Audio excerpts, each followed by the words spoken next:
FIDA, pourquoi ces 4 lettres font trembler l'industrie de l'assurance ces derniers jours?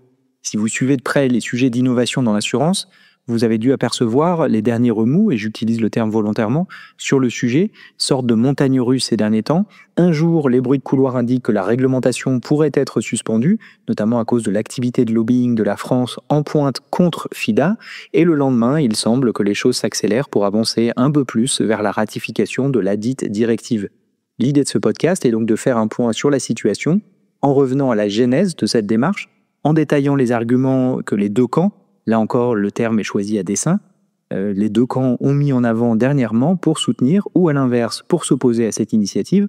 J'en profiterai aussi pour partager quelques réflexions personnelles, notamment pour montrer comment l'innovation en matière de données dans l'assurance avance malgré tout, réglementation dédiée ou non.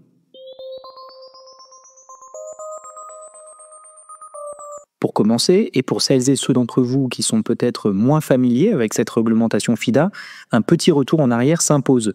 Commençons par l'acronyme FIDA. Il correspond à Financial Data Access. Il s'agit de la réglementation sur le partage des données financières en français dans le texte. La démarche, aussi connue sous le terme d'Open Assurance, fut initiée en janvier 2021. Autant dire, il y a une éternité dans le monde des startups, de l'innovation et de la technologie.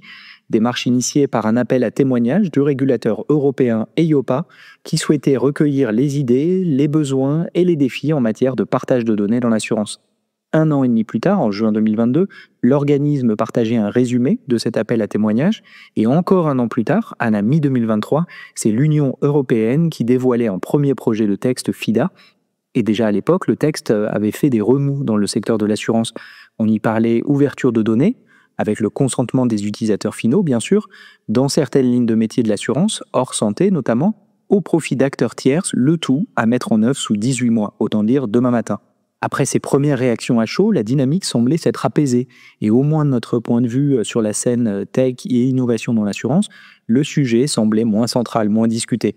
Dans les coulisses, pourtant, la contre-attaque se mettait en place et les acteurs établis revenaient sur le devant de la scène à mesure que les discussions sur le texte semblaient avancer.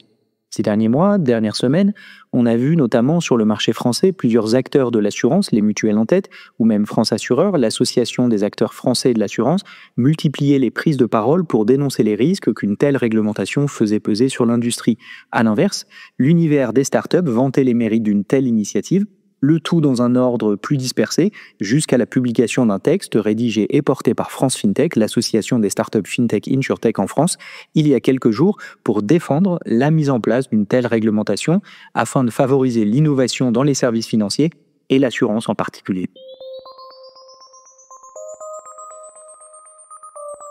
Vous l'aurez compris, nous sommes en présence de deux camps qui s'affrontent en quelque sorte, avec pour chacun des arguments bien acérés.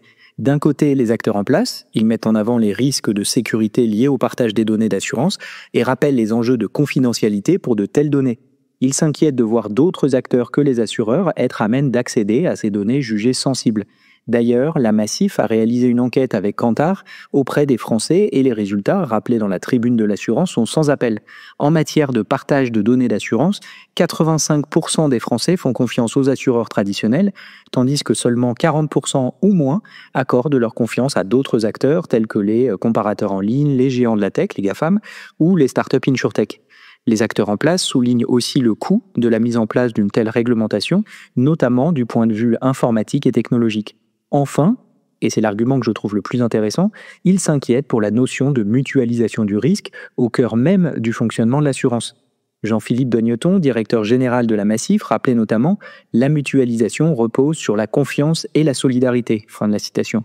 Sous-entendu, en accédant à certaines données rendues disponibles grâce à la réglementation FIDA, des acteurs tierces pourraient être tentés de ne concentrer leurs efforts que sur certains risques, par exemple les meilleurs, laissant le reste aux acteurs régulés, contraints de les couvrir tous, ce qui aurait pour conséquence de déséquilibrer la mécanique de mutualisation et donc le fonctionnement même de l'assurance. Ça, c'est pour la position des acteurs historiques. De l'autre côté, les startups et fournisseurs de technologies poussent évidemment dans le sens inverse et se font fort de soutenir la mise en place d'une telle réglementation. Comme évoqué plus haut, France FinTech a publié une position commune récemment pour défendre ce qu'elle considère comme une extension de l'open banking à d'autres verticales des services financiers, dont l'assurance, l'investissement ou le crédit. Elle utilise ce parallèle avec la réglementation ayant contraint les banques à ouvrir leurs données de transaction il y a 7 ans. Elle rappelle les bienfaits qu'une telle réglementation a eu en matière d'innovation et de coopération grands groupes start-up. Elle souligne les gains de compétitivité et d'amélioration de l'expérience client observés dans le secteur bancaire, notamment grâce à une transparence et personnalisation accrue.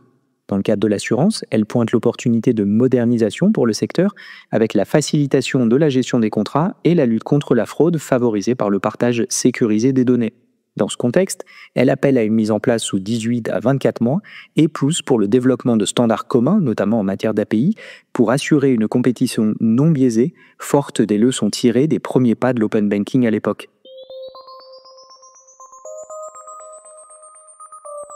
Au-delà de voir des positions fermes et sans surprise, les acteurs en place s'opposant à tout changement, quand les acteurs de l'innovation appellent à un coup de pouce pour faire bouger les lignes plus vite, je m'interroge toujours sur les fondements d'une telle réglementation en assurance. Il ne vous a sûrement pas échappé que le terme Open Assurance fait écho à l'initiative dans le secteur bancaire, l'Open Banking, dont nous avons parlé plus haut. Pour autant, j'ai toujours trouvé le parallèle loin d'être évident dans la mesure où les banques possèdent plus de données et surtout des données bien plus personnelles que les assureurs, il me semble. En effet, les données en jeu dans la réglementation Open Banking sont les données de transactions de paiement. Celles-ci peuvent assez facilement dire qui vous êtes ou à minima trahir vos habitudes et comportements de consommation. A l'inverse, les données dont disposent les assureurs sont moins nombreuses et surtout elles sont principalement déclaratives. Dans le cadre d'un contrat d'habitation par exemple, l'adresse, la superficie de l'appartement et la valeur globale des biens sont les informations majeures. Difficile de savoir qui vous êtes à partir de cela, il me semble.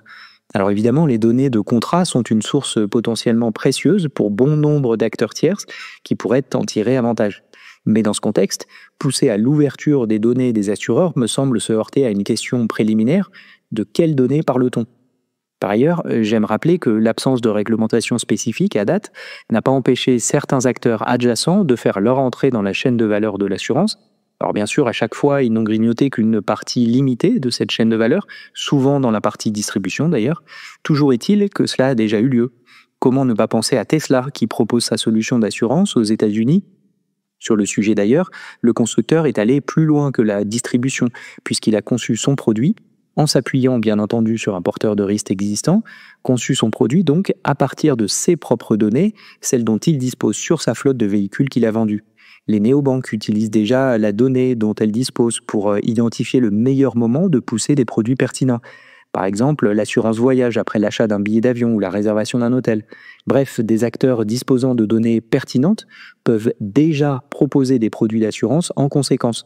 On revient donc à la question initiale: de quelles données parle-t-on lorsqu'on parle d'open assurance ? Par ailleurs, des startups dédiées à l'entrée d'acteurs tierces dans la chaîne de valeur, au niveau de la distribution, se sont développées ces dernières années, à un rythme effréné même.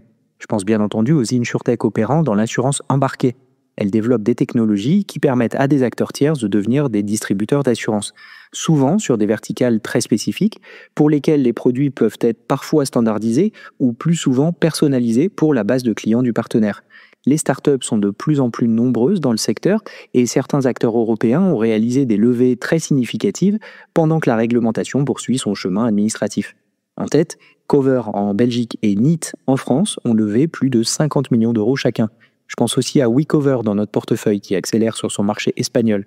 Et ce modèle d'assurance embarquée se développe même au-delà des lignes IARD, puisqu'il existe désormais des exemples pour l'assurance TPE, PME ou pour la prévoyance.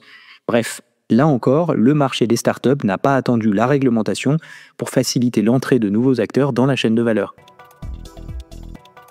Pour aller plus loin, je vous propose de réécouter l'interview que j'ai réalisée avec Anne-Sophie Morvan à la sortie de la première mouture du texte FIDA mi-2023. Elle nous éclairait sur le contenu du texte, ce qu'il prévoyait et à l'inverse les zones encore à définir. À bientôt!